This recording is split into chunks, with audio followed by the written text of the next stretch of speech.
Oh, Otto. Otto Octavius was weak. Call me Doctor Octopus!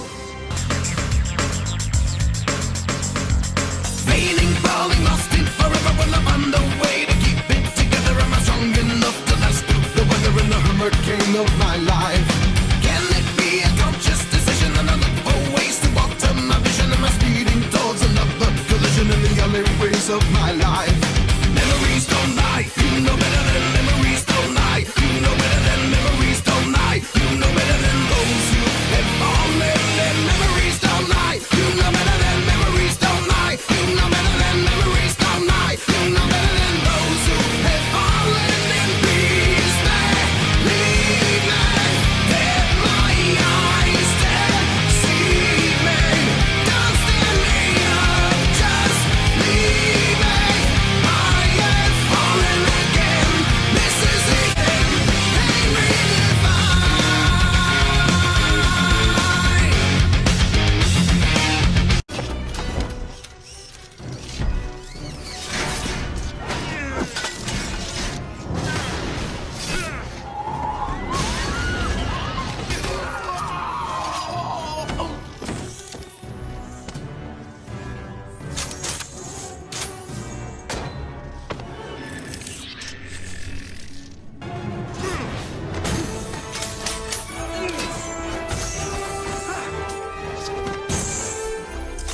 Here's your change!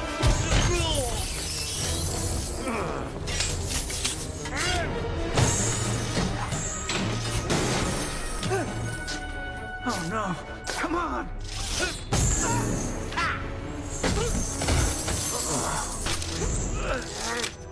You're getting on my nerves. I have a knack for that. Not anymore.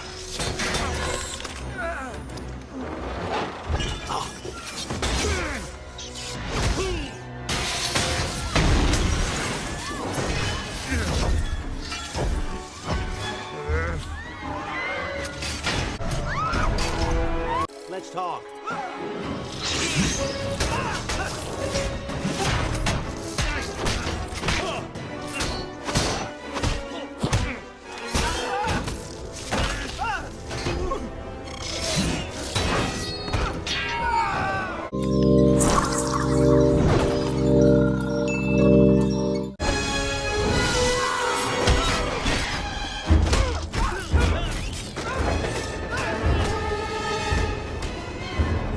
He's the super intelligent and 8-limbed nemesis of Spider-Man. Welcome to WatchMojo.com, and today we'll be exploring the comic book origins of Doctor Otto Octavius, otherwise known as Doctor Octopus.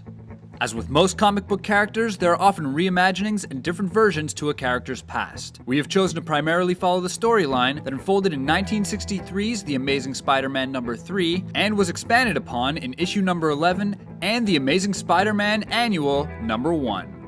Dr. Otto Octavius was once a brilliant mind in the field of atomic research. A renowned inventor, consultant, and lecturer, he used his expertise in nuclear physics for the advancement of all mankind. In fact, he became famously dubbed Doctor Octopus when he designed a harness with a set of advanced mechanical arms to assist him with his work in atomic physics. Controlled through a brain interface, the arms were extremely powerful, resistant to radiation, and capable of incredibly precise movement. At the same time, he impressed fellow researcher Mary Alice Anders with the invention, causing the co-workers to fall in love. Happier than he had ever been before, things suddenly took a turn for the worst, when his mother voiced her disapproval of the relationship, seeing her as unworthy of his genius. This caused Octavius to call off his engagement. Resenting the decision, he and his mother soon fell into a bitter argument, causing her to die of a heart attack. Consumed with his guilt, Octavius became angry and distracted. As a result, he failed to follow safety precautions, and a radiation leak in the lab resulted in an explosion. Awakening in the hospital, he soon realized that he not only survived, but the harness had become fused to his body. Due to this, he could control the mechanical arms by thought, without the need for a special interface. Anxious to return to his body. Due to this, he could control the mechanical arms by thought, without the need for a special interface. Anxious to return to his work, Octavius became enraged when he noticed that he was being held for observation in a locked room with bars. Seeing himself as having evolved into a supreme being, he instantly saw everyone else as being both inferior and jealous. Taking the hospital staff prisoner, he forced them to gather available lab equipment so that he could continue his work. Soon enough, Spider-Man tried to mount a rescue, but was overwhelmed by the Doctor's mechanical tentacles and thrown from the building. While laying in defeat and pondering if this meant the end of Spider-Man, Octopus made a dash for his lab at the Atomic Research Center. Shaking off the self-doubt, Spider-Man tracked the Mad Doctor back to the facility and used his web to blind him before knocking him out with a powerful jab. Locked away in a specialty constructed cell until he was let go due to good behavior, Octopus bided his time by training himself to better control his limbs. Eventually, he had the harness surgically removed, but discovered that he could still control its limbs from a great distance without the need for direct contact. Using it to mount crimes both on and off his body, he similarly devoted himself to the destruction of Spider-Man. Despite his poor physical shape, Doctor Octopus has become one of the web crawler's most famous villains. This is due to both using his arms and mind to overpower the web slinger, and his formation of the Sinister Six, which was made up of like-minded supervillains.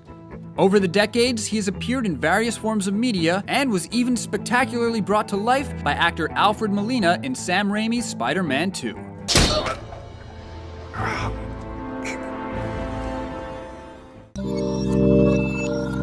Know your universe right here at Comic Storian, where we're going to make you an expert on the character Doctor Otto Octavia. Welcome to Know Your Universe right here at Comic Storian, where we're going to make you an expert on the character Doctor Otto Octavius. Now, Doctor Otto Octavius was created by Stan Lee and Steve Ditko and first appeared in Amazing Spider-Man #3 in 1963. In his younger days, Otto grew up in an abusive family and was bullied for being the teacher's pet in school.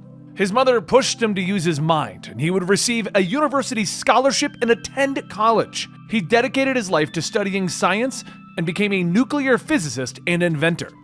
It was during this time that he also invented his robotic arm. After the death of his mother, Otto became quiet and temperamental, dedicating most of his time to his experiments. It was during a lab accident that his robotic tentacles were fused with his body and his mind, and he was able to control them. With his mind altered, he turned to a life of crime and took up the persona of Doctor Octopus. His criminal career would bring him up against Spider-Man, and the two would fight on several occasions, with Otto even forming the Sinister Six with the purpose of defeating the wall crawler.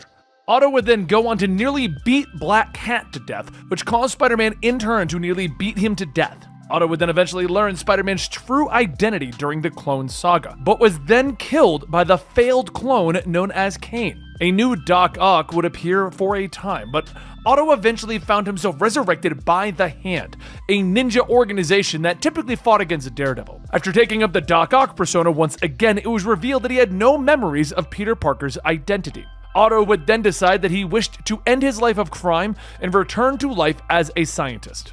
After taking up an offer to work for Luke Carlisle, it was revealed that the millionaire was merely tricking Otto so that he could steal his technology. Otto was then forced to work with Spider-Man to defeat Carlisle, though he admits he wasn't very happy about it. Otto would then continue to appear frequently, working against Spider-Man on several occasions.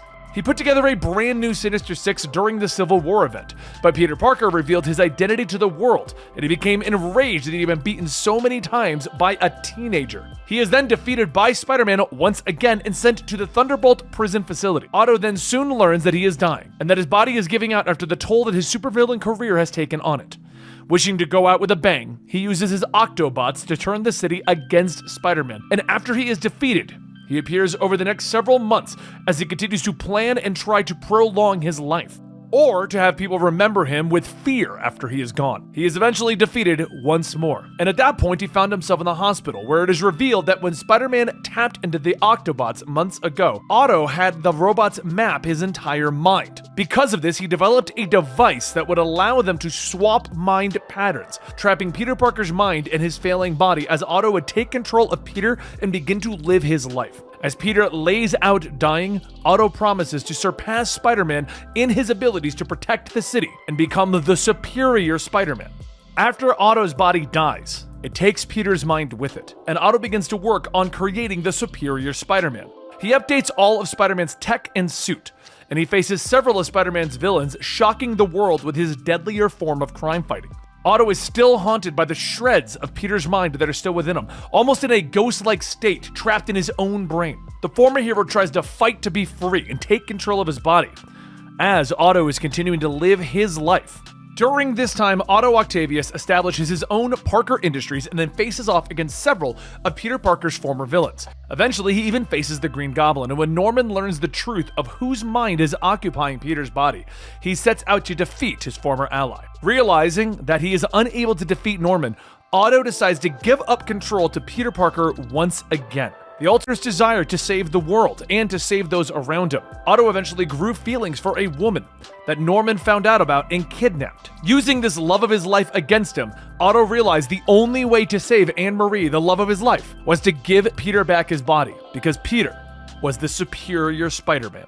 Following the Spider-Verse event, it is then revealed that Otto backed up his mind and placed it into the living brain. Eventually, he would be placed into a clone body of himself, and he would then work alongside Hydra, becoming the superior octopus, waiting for Peter to ruin Parker Industries so that he could take it over. He worked alongside Hydra during the Secret Empire event, but he is defeated by Spider-Man and forced to flee. He would then return to aid Spider-Man during the Red Goblin battle when Norman Osborn and the Carnage symbiote combined. For his help, Peter offered him a clean slate. So afterwards, Otto would take up the identity of Elliot Tolliver, a scientist working for Horizon University.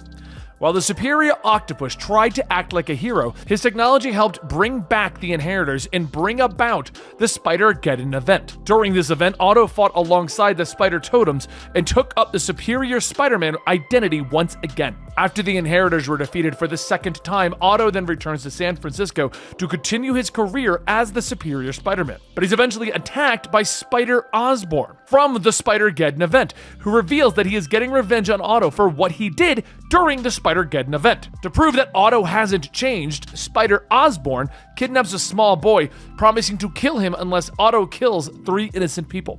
Realizing that his experiences as Spider-Man would not allow him to defeat Osborn, he tries to make a deal with Mephisto to restore the old Otto for a day. This would allow him to be ruthless enough to defeat Osborn, but Mephisto refuses, instead offering to restore the old Otto permanently. Otto agrees and manages to defeat Osborn and return him to his world.